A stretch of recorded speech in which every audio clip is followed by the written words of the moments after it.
nous avons un vrai défi. En fait, c'est de quitter le stade des quelques mois de l'enfance. Pourquoi? Si vous regardez un bébé à 18 mois, 20 mois, il prend un objet, il le met des fois à la bouche et puis il le jette. Puis il en prend un autre, puis il le jette. Il en prend un autre, puis il le jette. C'est quand même étonnant. On dirait qu'il n'arrive pas à fixer son attention sur un objet.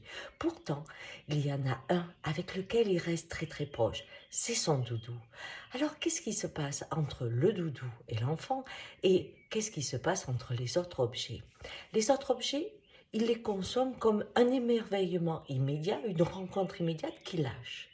Le doudou, il lui donne un lien, c'est-à-dire il écrit une histoire, il transfère sa sécurité, il transfère son schéma émotionnel, il fait, comment dire, apparaître quelque chose qui est invisible, parce que vous avez un doudou, vous avez un enfant, il fait apparaître ce lien merveilleux. Aujourd'hui, nous avons développé une société où on prend un objet, on le jette, on prend un objet, on le jette. Eh bien, nous devons rentrer, pas dans une frustration, pas dans quelque chose qui est terrible, tellement la sobriété serait douloureuse, pas du tout. On doit retrouver le lien avec l'objet, c'est-à-dire suivre la main qui l'a construit.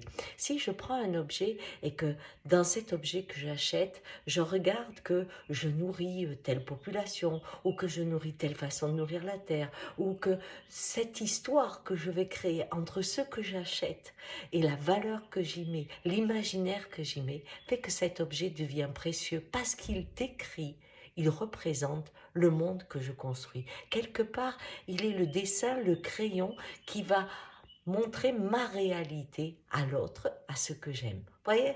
Donc, on suit la main qui a écrit, qui a fabriqué l'objet, et l'on va pouvoir révéler à soi-même le monde du lien qui nous construit et qui nous apporte une joie infinie.